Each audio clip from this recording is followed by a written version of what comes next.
Good morning, everybody, and welcome back to your favorite weekly horoscope, this time for June 13th through the 19th. My name is Cam White. We have a gigantic week ahead, so let's go ahead and jump straight into it. Let's see if this works. I've been having a lot of issues with this green screen setup. If you like this green screen setup, please let me know in the comments. This takes a lot of work and a lot of effort, and it doesn't like to work for me every time. This is like my fourth take doing this, and technology is very frustrating. But anyway, enough about me complaining about my life. This week, if this is your first time watching a weekly horoscope, your first time watching an astrology video, this is a lot. This is not a subtle week. Again, going back to the same thing I've been riffing on for the past couple weeks of, is it a big week? Is it a small week? Well, this is definitely a lot going on in the astrology. So the astrology says it's a big week. Maybe it's not going to be a big week for you, but that's not my problem. My problem is this. This week, full moon in Sagittarius, looking pretty great. Looking pretty excellent, I'm not going to lie. Albeit, it squares Neptune, and we'll talk about that.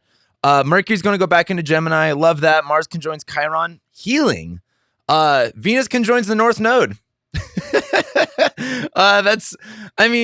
talk about that. Mercury leaves shadow. This is the one thing I wanted to just mention briefly, because Mercury has been in shadow / retrograde since the end of April, since April 26th. This week, we're finally wrapping up things that started way back at the end of April. You know, if there was a plan, if there was an idea that you had, or something that happened and you've been going back and forth with it over the past 6 weeks, essentially, we finally get to wrap that up this week. That is huge. We finally get to move forward with a lot of stuff. And at the end of this week, we have Venus squaring Saturn and Venus sextiling Neptune. It was the best of times. It was the worst of times. And we also have Mercury sextiling Jupiter by Sunday night, but I'm going to save that for next week to talk about it. But anyway, that's this week's highlights. Let's go ahead and just start talking about how this week's going to happen. So we're starting Monday off on June 13th with Mercury ingressing into Gemini again. This is the third time. Well, so it entered Gemini, I believe, on April 30th. It stationed retrograde. It left Gemini and entered Taurus after that, and it's been in Taurus, and now it's going to enter Gemini again. So that's the second time. Yeah, not the third. I don't know why I was thinking the third. And as Mercury enters Gemini, the moon is going to be gathering its light for the full moon in Sagittarius. And the full moon in Sagittarius technically happens on Monday night, but before that happens, the moon's going to trine Mars. So let me pull up the chart for you guys to kind of show you a visual. So this is pretty big. The first thing I want to talk about is Mercury going back into Gemini here. You know, Mercury is all about communication, planning, logistics, rationality, numbers, calculations, data. And as it's in Gemini, Gemini is all about really information. Like Gemini is about information, and Sagittarius is much more of like, what are we gathering from this data? What does this data mean, right? And as Mercury goes back into Gemini, right, it ingressed there originally on April 30th. So think back, what was going on April 30th? Was there a message that was communicated? Was there information that you were given? And then as Mercury stationed retrograde, that kind of caused maybe a delay, or you had to kind of go back on maybe some certain plans or ideas that you had. As Mercury goes back into Gemini, on one level, there is this clear sense of thinking, right? Mercury is all about communication, ideas. Mercury's going into its home sign. It rules Gemini, so it's back where it wants to be. This is kind of like, you know, for me, I have like a whole studio set up here, and it's hard for me to get my video work done if I'm not in the setup. And it's like, you know, you can get back in your studio set up and have everything that you need to get the work done that you need to get done. That's kind of like Mercury going back into Gemini. But that work is, again, like planning, logistics, thoughts, rationality, your mind. Like Mercury in Gemini is like, you know, if you're like me, I can't function without my coffee. Like every time I go to the Starbucks, they're so fucking nice and they always want to talk to me, but I'm like, I haven't had my coffee yet. Stop talking to me. I don't know what to say. But anyway, I can't function until I have my coffee. Mercury going back into Gemini is very like, the coffee is hitting. You can start doing the work that you need to be doing. At the same time that Mercury goes back into Gemini, it's still in shadow. So we still have a little bit more time to wrap up of like things that we've already gone over again, but this time we have a much more refreshing sense of what we're doing. Mercury is pretty far away from the sun. It's not combust anymore. And so there is just a lot more clarity around this, guys. We're still dealing with stuff that we have been dealing with. We're not into new territory yet. But I think as Mercury goes into Gemini, you know, I think things are clear at least. The other thing is The moon's going to be in Sagittarius. And we're building up for the full moon in Sagittarius, right? This is happening on Monday evening. But, well, before I go into the full moon in Sagittarius, let me just say this. The moon is in Sag, and it's going to be making this trine to Mars and Aries. Well, I guess we do have to talk about the full moon in Sag to make sense of this. So the big thing here is this is a full moon, right? The moon in astrology is a luminary. It's just about lighting things up. But the moon, lights up different angles. It's a reflector. It lights up the night. The night is something that we don't always get to see. The night rules the dark, the unconscious. And so when the moon is full, this gives us this ability to see a part of our reality that we don't always get a chance to see. And it kind of comes through phases, right? And as the sun is in Gemini right now, and the sun is vitality, the sun is energy. It's in Gemini where we're expressing that through, again, like conversation, socializing, information, data, communication. There is this sense of liveliness when it comes to understanding things, expressing things, just being more dynamic. Mutable is a good way to understand a sun in Gemini. But as the sun's in Gemini and we're kind of getting this energy through this information, through understanding things, this brings up the full moon in Sagittarius, which kind of asks, what's next for you? If the sun's in Gemini, Mercury's in Gemini, we got all of our data points. This full moon in Sag is gathering up meaning from this data, gathering up meaning from this information. And as the moon first goes into Sagittarius, technically on Sunday, we talked about that last week. It goes from Scorpio, there's this kind of getting over stuff, and then it goes into Sagittarius where there is this sense of freedom, the sense of adventure, the sense of excitement. What is next? What is beyond the horizon? What's important about this full moon in Sag is that notice that the sun is at 22 Gemini, which means, and technically the sun will hit 23 Gemini, I believe, by the time the moon is full, and it's going to be squaring Neptune. I think I actually put that in this thing. Yeah. So notice all this fucking jumbled up thing. It's like full moon in Sag, squaring Neptune, also trining Saturn and sextiling Saturn. So as this squares Neptune, there is this kind of dreamy aspect to it. And that can be both good and bad. Because I think as this full moon in is in Sagittarius, this is a time to really ask yourself, what is next for you? Where is your vision? Where is your plan? Where are you going, right? Sagittarius, you have to have a target. You have to have a belief that you can hit that target. Like it's kind of like if you ever gone skeet shooting before, which is like when you like the clay pigeons where they say pull and they shoot off the thing and it shoots and it explodes. You have to aim a little bit in front of the clay pigeon in order to hit that target. And there's something about Sagittarius where you kind of have to expand your horizons and kind of see a much more bigger picture to get things on target. And I think as we have this full moon in Sagittarius, well, before we even have the full moon on Monday, we're building up for this full moon and it's going to be trining Mars. There's this exciting energy, in my opinion. Like Mars is on top of Chiron, which we're going to talk about. And there's sensitivity to it, but Mars is in Aries. We want Mars in Aries. The moon is waxing at this point, building up an illumination. It's trining Mars.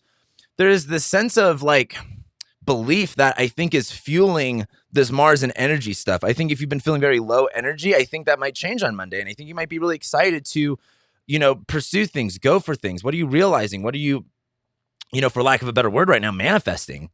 And as that trines Mars, I think, it's going to be really easy to put your money where your mouth is. And it's going to be really easy to take action on the things that excite you, the things that, it pretty much gets you excited. But anyway, then we get to the full moon and the moon will be again squaring Neptune. So the problem with this is, and this is something that I've talked about it before, but they talk about this in like the law of attraction and manifestation is like, you can manifest anything that you want, but you have to be able to recognize it when you see it, when it's there. And I think this full moon in Sagittarius squaring Neptune is, you might have gotten the thing that you've wanted, but it may not exactly appear the way that you expected it to appear. And that's okay. I think you just have to recognize that it's there. And Neptune, it's one of those things of Neptune's a catfish. If you've ever been on Tinder or online dating, people might look great in pictures, but then you meet them in person and you realize, wow, she knows her angles really well. And that's fine. It's just one of those things of, how do you balance your expectations with, what reality has? And this isn't, I don't even want to say that this is much more realistic because one thing I wanted to talk about is the sun is going to be trining Saturn. This full moon is going to be sextiling Saturn. there's something really constructive about this full moon. Like it's trining Saturn, it's sextiling Saturn. We're kind of getting the ideas to help with our reality, but the problem is that it's squaring Neptune. And so it's not exactly what we imagined. It's not exactly what we pictured, but that's okay, right? It's trining the Saturn stuff. There's something to work out. I would just say that with this full moon, as it's squaring Neptune, don't get lost in the fantasy part of it, the illusion part of it. I think this is a great time to tell, like full moon in Sagittarius, tell stories. Don't be afraid to dream big. But as it squares Neptune, it's one of those things of like, a lot of people think that life will get better for them if they just have everything that they want and then they'll be happy. But you have to create that happiness inside of you first in order to, and I talked about this on my delineation podcast about finding your purpose. Like if you have a shitty job and you're like, oh, my life would be so much better if I was just living my dream job. Like, no, it's not. You're still going to be miserable. You have to be able to find like purpose and meaning and joy within the work that you're doing already. Because if you can't find that purpose, that meaning, and that joy with what you're doing now, you're not going to be able to attach it to anything else. And in fact, it'll be easier to enjoy the things that you actually want if you can enjoy the things that you already have right now. So with this squaring Neptune, it's not even that all that glitters is not gold, but like, what do you have that's in front of you? Don't be afraid to dream. Don't be afraid to expand. Don't be afraid to have a vision. But as it squares Neptune, don't get lost and caught up in, oh, it would all just be better if it was this way. Or, it's not exactly the fantasy that created in your head. It's not exactly like that. And that's okay. This full moon in Sagittarius, though, I think asks you to, it's a full moon in Sag ruled by Jupiter and Aries. I think everything's good. It's about managing your expectations. I need to move forward though. We get to Tuesday, and this is where that moon transit kind of comes in a little bit more. The moon is going to square Neptune and then sextile Saturn, and then it'll go into Capricorn on Tuesday. The biggest thing here is, again, this is Tuesday morning. The full moon has already happened, but it will then sextile Saturn and square Neptune. So yes, the full moon is squaring Neptune, but like the actual transit doesn't happen until like Tuesday, which is fine. I think on Tuesday, after we kind of get off that high, after we kind of get off that roll, that moon sextiling Saturn, it's, Sagittarius and Aquarius. We're kind of talking about this idea of, hopes and philosophy and faith and adventure and what can be. And Saturn and Aquarius, right? We're talking about ideas. We're talking about, it's so hard to think about Saturn and Aquarius without thinking about like the social divide right now, or just about the imposing limitations with what we're allowed to think about, or what your group that you're tied to for whatever reason is allowed to do or allowed to say. And I look at this, the moon in Sag sextiling Saturn and Aquarius is, and I said this like last week of Saturn stationing retrograde. It's like you're on either one side of the wall or the other, pick your side. I think this moon in Sag sextiling Saturn and Aquarius is feeling that freedom with the side that you chose, feeling the adventure, feeling the, I think the freedom is the best way to look at it, but it is going to be squaring Neptune. All that glitters is not gold. And, for example, a lot of people, I'll tell you this much, and this is just, my own personal story. I run my own business. I'm a professional astrologer for a living, and I absolutely love this job. I'm so grateful for it.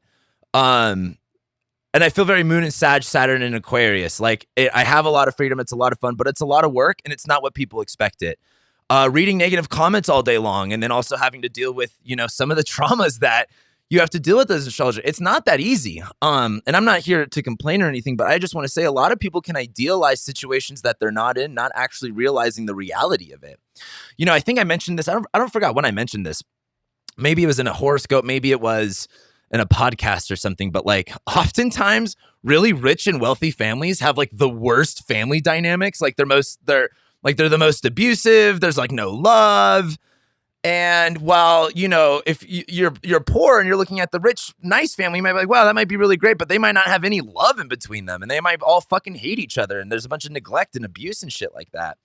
And that's kind of an extreme position, but the reason I'm bringing this up is like the moon sextiling Saturn is like, hey, it is what it is. And that moon squaring Neptune is like, expectations are just premeditated judgments. And that moon in Sagittarius squaring Neptune in Pisces is nothing looks the same as it does on television. And that's okay. But the moon sextiling Saturn, though, is that the reality that is there is acceptable. It is fine. I just think as Saturn's retrograde now, it is kind of like, oh shit, this is the reality of it. So I guess on Tuesday, it's just one of those days of, for example, I DJ'd a lot of weddings. I've DJ'd over 300 weddings, and brides have these high hopes and expectations of what their wedding day is going to be. And a lot of the times in the middle of it, you can kind of see them almost being disappointed, and maybe it wasn't the way that their hopes and dreams were. And by the end of the night, they get very happy about it. But it's one of those things of, you got to manage your expectations and be realistic about things, right? And so I think as the moon squaring Neptune, getting a little bit more clear on what those expectations can be, versus also being able to be grounded in reality is going to be a really good balance. But then by the time we get to the end of Tuesday, the moon's going to enter Capricorn. If you've been watching me for a while, I'm a broken record with the moon in Capricorn. Check out of those emotions. Leave them at the door. If you need to go to work, if you are dealing with bullshit in your personal life, the best thing for you to do is go to work. Leave your emotions at the door. Work on something. Put your mind onto something. Focus on a task, because then you can detach yourself from your emotional environment. You can focus on something. Get your head out of your problems. Get your head focused on something else. Like, one of my favorite things of, I think I actually said this last week, but like, I love doing client readings simply because it gives me a moment to not worry about the crap I have going on in my life, and I get to like serve someone else and help someone else. And I think as the moon goes into Capricorn after this full moon and it starts to wax, it's like there's work to be done. The moon's going into Capricorn. We have that vision. We have that plan, right? That Sagittarius is like, a road trip, for example. That moon in Sagittarius, like, we're going to make this road trip. We're going to go. But then the moon goes into Capricorn. Got to wake up early. Got to fill up the car with gas. Got to get the maps going. Got to make sure you're in the right route. Got to make sure everyone's going to the bathroom. As the moon goes into Capricorn, there is the sense of there's work that has to be done, and the work that has to be done. It's time to leave your emotions at the door and do it. And I think it'll be easy to leave your emotions at the door because the moon is waning. Anyway, that's when we get to Wednesday. And on Wednesday, Mars will conjunct Chiron and the moon will trine Uranus pretty much. I don't give a fuck about a moon Uranus trine, to be honest with you. I say that, I feel like every time the moon trines Uranus. But Mars is conjoining Chiron. And it technically conjoins Chiron pretty much earlier in the morning. And for some people, this will be kind of gnarly. For some people, this will be pretty great. I think the difference will be day and night chart people, but also your pain tolerance, Like, for example, pain can be enjoyable. Like, I've had 24 hours on my arm of just getting scraped by needles, and it hurt, but it felt great. In a lot of ways, some people enjoy pain. Some people like to just feel something. And I think with Mars, rules fights, it rules conflicts, it rules needles, it rules sharp things, it rules fire and heat and cutting and separating. And it's in Aries where it's just like, one and done. Just full force slicing shit. But I think as it's on top of Chiron, it's a little sensitive. Chiron is like an open wound. And, the analogy I like to make a lot, and I did this on my Chiron and Aries video I did forever ago. But it's like pouring alcohol on an open wound, and it stings and it hurts, but that's what cleans the wound so you don't have infections. And so, Mars conjoining Chiron is this kind of, for example, when I broke my arm, I have about 12 screws and 2 plates in my arm.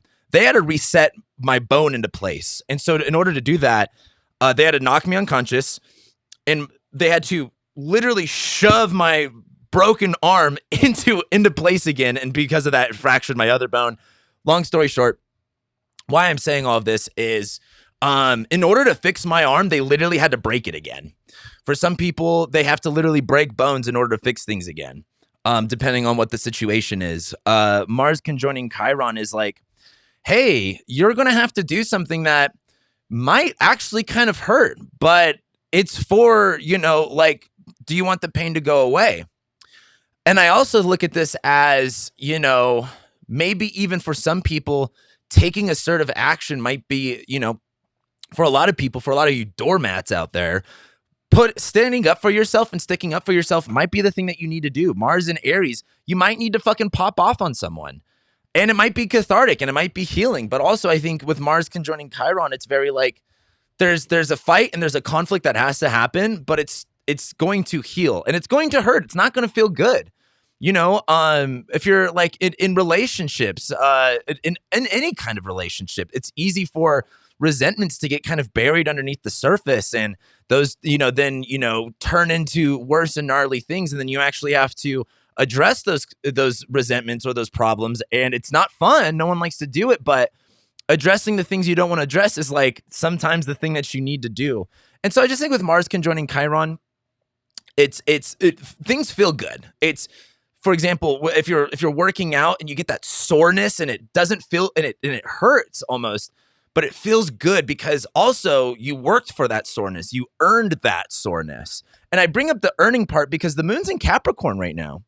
Like, this is not like again, maybe if the moon was in Sag when Mars is conjoining Chiron, it'd be much more of like just get the fire energy out. But this is the moon in Capricorn. Like, we're fucking working. We're putting our nose to the grindstone. And it feels good. It feels good to, earn pain. It feels good to earn, I know that sounds kind of, counterintuitive, but it feels good to earn that, like, for example, no one can take away pain from you. Like, no one can say, like, if you've suffered, if you've gone through stuff, like, a lot of that can be the motivation that you need to do other things. And so I would just really be open-minded on Wednesday of like what you're doing and how it makes you feel. And it might hurt. It might be uncomfortable. It may not even be easy, but it's the right thing to do. And I think as the moon shines Uranus, again, I really don't care about the moon shine Uranus. As the moon's shining Uranus, it's in Capricorn, it's Uranus and Taurus. I think we're trying to find innovative ways. In fact, I watch a lot of economics videos, and I'll have to remember how they said this, but it was like, alternative assets are no longer optional, which is very Uranus and Taurus. Like, alternative assets, especially with Saturn and Aquarius squaring Uranus, it's like, you have to do things differently. Like right now, you're not making money in stocks. You're not making money in Bitcoin. You have to diversify in order to survive. You have to innovate in order to survive. And I think that moon in Capricorn shining Uranus and Taurus, it's a great time to be innovative, but also it's not necessarily like, oh, you should be innovative. It's like Saturn squaring Uranus, be innovative or die. We get to Thursday. Oh yeah, hold on. Let me back up here. We got a lot going on Thursday. Okay. Moon will be trining Venus as it's in Capricorn and it'll sextile Neptune. Venus conjoins the North Node. The Sun will actually then trine Saturn and square Neptune. And then the Moon will conjoin Pluto, go into Aquarius, and then trine Mercury. And then I got all these. I'll give you guys a second to look at all this stuff. This is clearly, all of this was not going to fit on the screen. What to talk about first? Let's talk about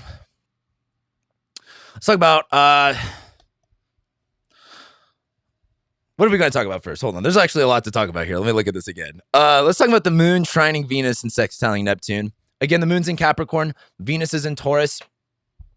Again, leaving our emotions at the door. The moon is about our emotions and how we feel. It's in Capricorn. We got to be really serious. You got to be really disciplined. You know what I mean? We're sticking to the code.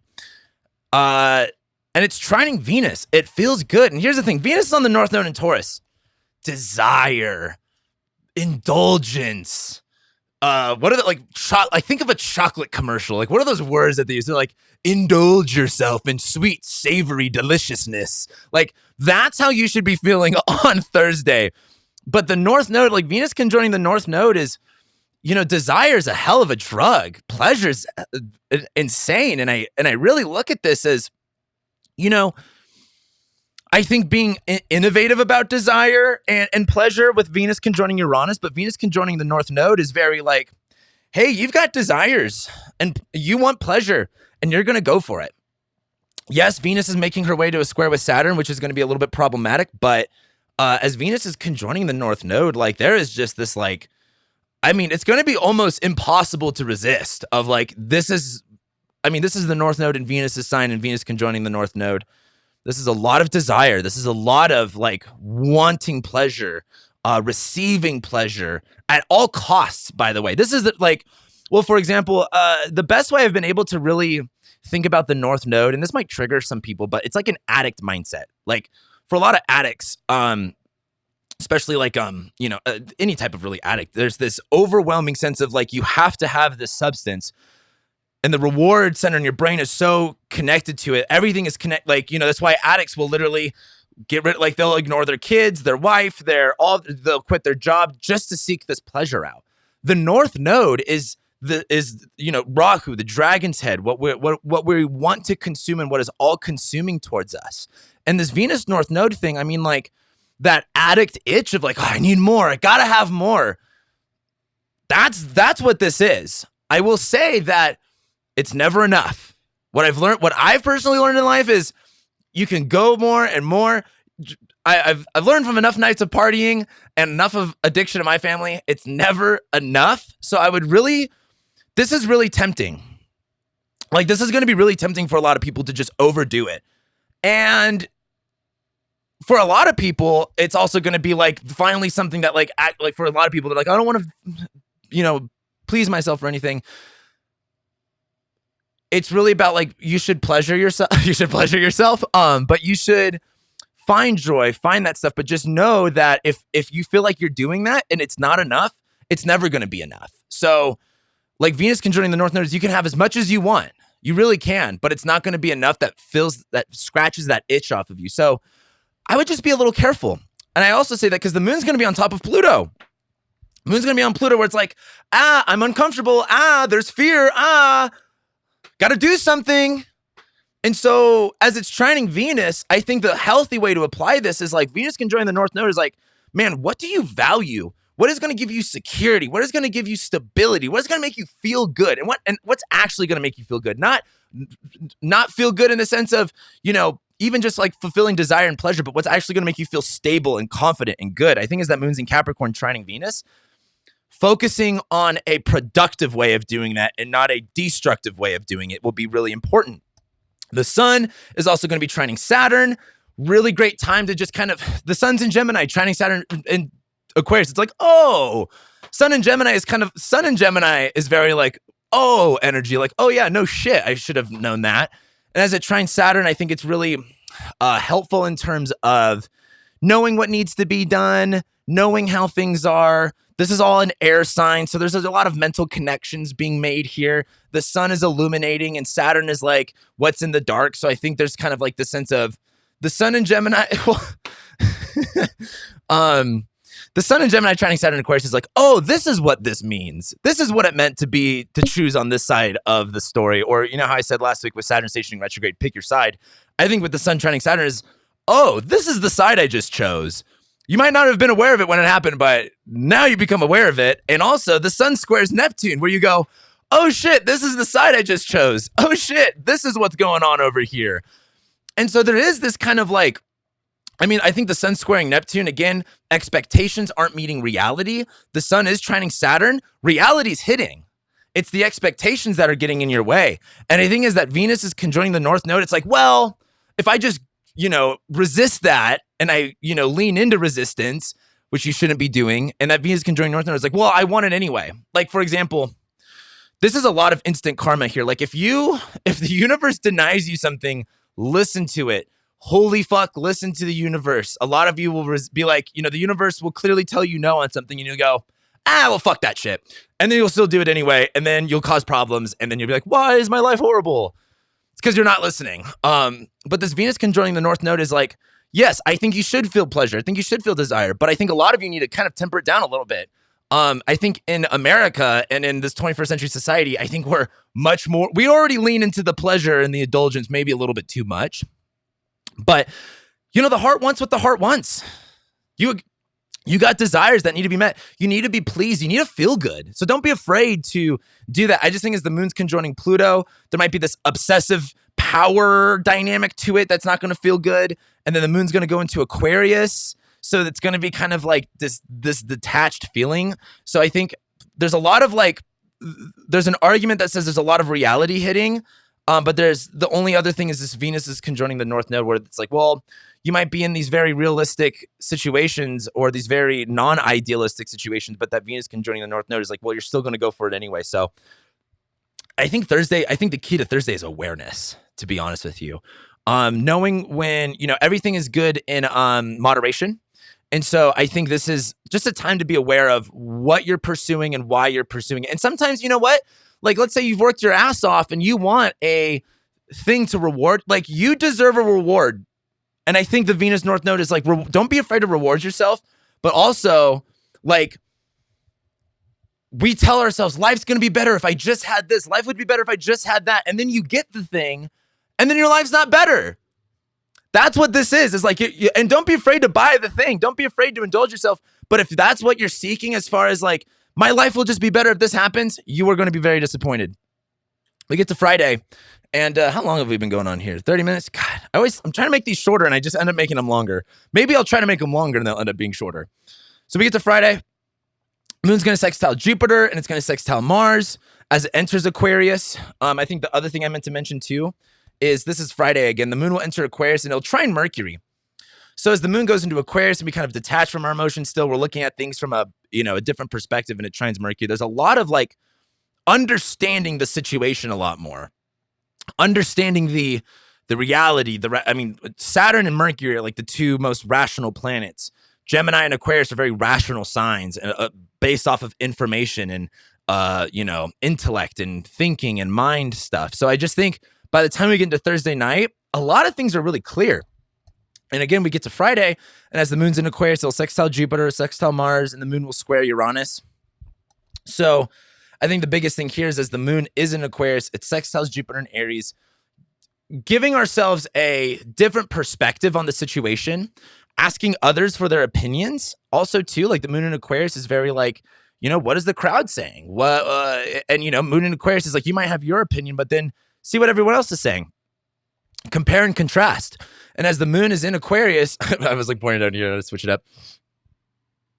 Excuse me. The moon's in Aquarius, it'll sextile Jupiter. There is this sense of, for example, it's really easy to get stuck in your head on something like, for example, you might think you're not really good at something, but then someone else is like, wow, you're really good at this one thing. And you're like, wow, me? Like, I never thought of it that way. Like sometimes it can be really validating to talk to other people and have them share what they think of you. And if you look at the moon in Aquarius, sextiling Jupiter in Aries, is like there's a community to support you. And I think as that moon sextiles Jupiter, that's a lot of uplifting energy via community. But then the moon will then sextile Mars, and it's very like, hey, it's inspiring to get that message received, to feel that connection with people. And I think it will be very uplifting and inspiring as far as the energy goes. But then the moon is also going to be squaring Uranus. As the moon's in Aquarius squaring Uranus and Taurus, we've seen the Saturn-Uranus squares being, like supply chain shortages, the energy crisis, and all of that good stuff. I think as the moon's in Aquarius squaring Uranus, like if you're expecting stability, you're going to be disappointed.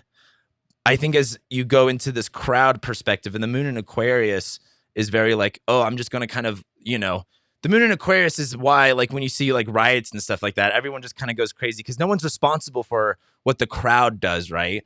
And that moon in Aquarius is like, you might find yourself in the wrong crowd.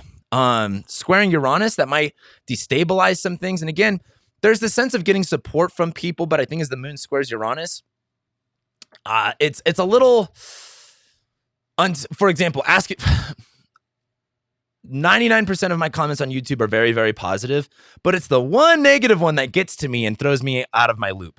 That's the best way I can relate this is like, don't read the comments if you really want to help yourself. Like maybe listen to people that you actually trust and care for, but that moon, if you're just completely leaning into the crowd dynamic and everyone else's opinion, I think there'll be some destabilizing energy there for you. And that brings us to Saturday. On Saturday, the moon will then, this is kind of a mouthful. The moon will square Venus.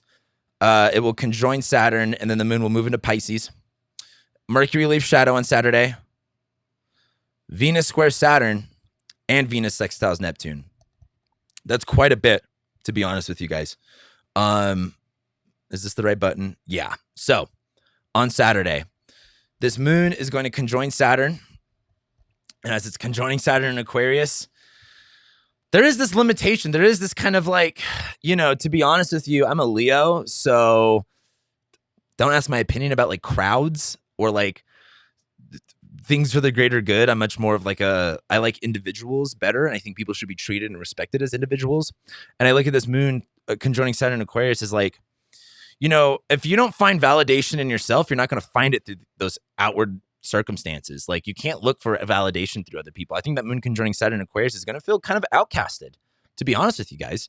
It's going to feel like, oh, I'm not in the cool person group. I'm not actually allowed in this area. Like, we've all been rejected. We've all been, I've talked about Reject Hill of one of my high school. You guys like that one. I thought it was pretty funny when I was in high school too. But this moon conjoining Saturn in Aquarius is like, it's going to feel a little lonely. It's going to be a little lonely on that other side. But it's really about, are you living are you being integral to yourself? Because I look at this moon Saturn in Aquarius conjunction. It's like, if you are weakening yourself to conform to society, you're weak, you will remain weak, and you will hate yourself. Versus if you live in that integrity, no matter what that looks like, it's going to be lonely. But at least you have your morality, your principles there, right? That's a lot of that Saturn shit. And as the moon is going to be in Aquarius, it's going to be squaring Venus and Taurus. Not everyone's going to like what you do. Venus and Taurus is, you might be this great artist and you might have this art, but then you go and show it to your friends and they might go, you're fucking stupid. Do you know how many people I've had, and this is just my own, like, just to share my own, because the only way I can relate to, like, things is telling my story, right? I can't tell everyone else's story. I can tell my story, though. Do you know how many people told me I was retarded for trying to be an astrologer, for trying to do, for any of the stuff I've ever done? And how many, I've showed people what I've done and it was just absolutely flat out rejected. It sucked, but that didn't stop me. And I really, I can think of so many examples where I, like, went to some friends and I was like, hey, what do you think of this idea? And I was just so rejected. And I was just like, why the fuck did I ask anyone's opinion of anything? This moon on Saturn, it's squaring Venus and Taurus.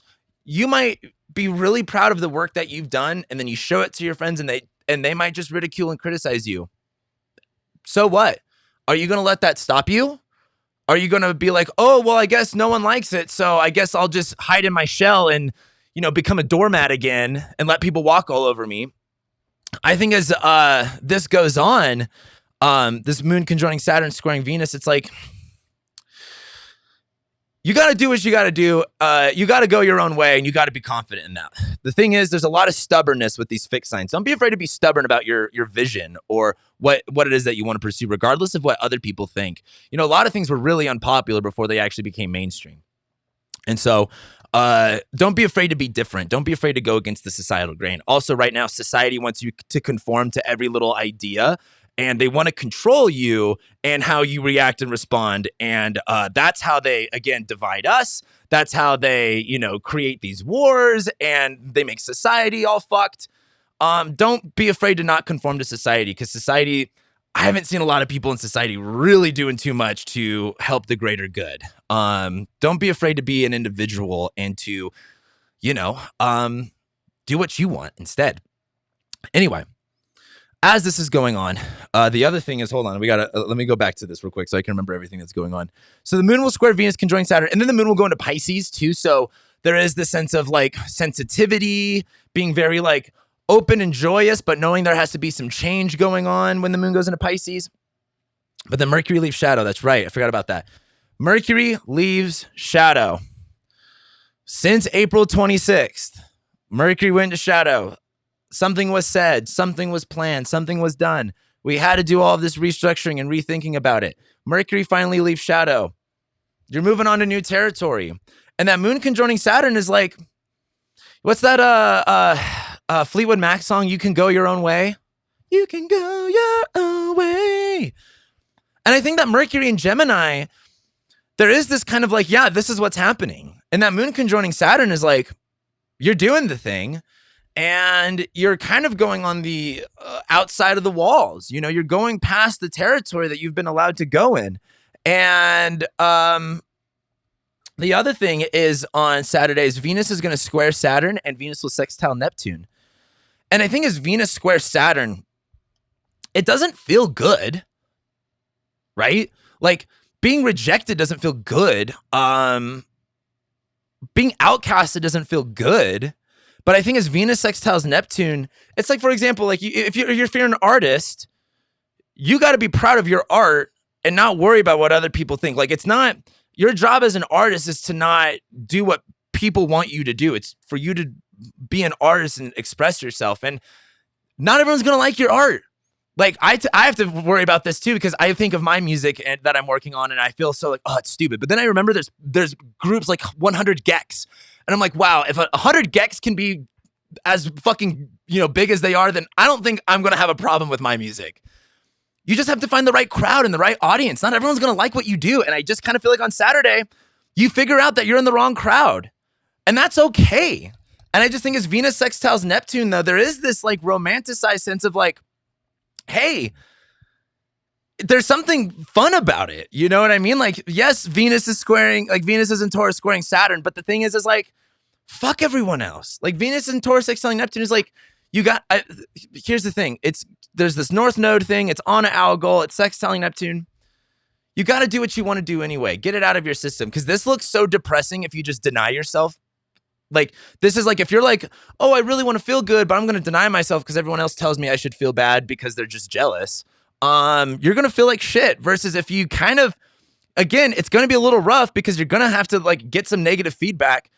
But if you just fucking ignore the haters straight up, Venus in Taurus sextiling Neptune is like, the product that you've created or the art or the thing that you're doing is coming out the way that you want it to. I just don't think you're getting the feedback that you want. Saturn is like, well, the authorities don't like that, like it's kind of like I always think of like, this is very similar to like rock and roll music in the 60s, all those uptight, like war babies were like, oh my God, rock and roll, that's the devil. And people are like, I don't give a fuck what that shit is. I'm going to still do what I want anyway. I think a lot of Saturday is just, it's harsh. It's not easy. Being rejected is very hard and it doesn't feel good, but you will find the right crowd. You have to find your people. Not everyone's on your team. Not everyone wants you to succeed, by the way. People want to see you fail because it validates their failures. And so that's why they'll project on you. They're like, well, you should conform because I had to conform. Why aren't you conforming? And you have to sit there and say, I don't give a fuck. Yeah, it's going to fucking hurt, but you need to find the people that are going to accept and embrace you. Anyway, I can go on about that all day long. But Venus sextiling Neptune, it feels good, okay? It feels good, and you've got to validate yourself. You're not going to find it through other people. We get to Sunday. The moon is going to be making a square to Mercury as it's in Pisces, and Mercury sextiles Jupiter on Sunday night. I mean, again, this is something that we're going to talk about much more next week, but let's go here. There we go. That moon in Pisces squaring Mercury in Gemini is... not everything has to make sense. You can feel your feelings and not necessarily know how to express them or what it means. Or, I really look at this moon in Pisces as like it's a really great time to explore how you feel, even if it doesn't make sense. Mercury is out of shadow right now, right? Mercury's in Gemini. We're gathering all of this data, and this moon in Pisces squaring it is trying to make sense of this data. Trying to be like, well, how does this make me feel? And it's going to feel very like, if on Sunday, you're like, I need to feel clear and cognizant and everything needs to go according to plan. I think you're going to have a tough time. But I think on Sunday, if you just allow yourself some space to really, question the information that you're getting, like the moon in Pisces, like, for example, Mercury in Gemini would tell us that we are separate individuals. But the moon in Pisces squaring Mercury in Gemini would say that separation is an illusion and that we're actually all connected and that we're actually all one. And that isn't really, and that kind of goes against rationality, but there's truth to that, right?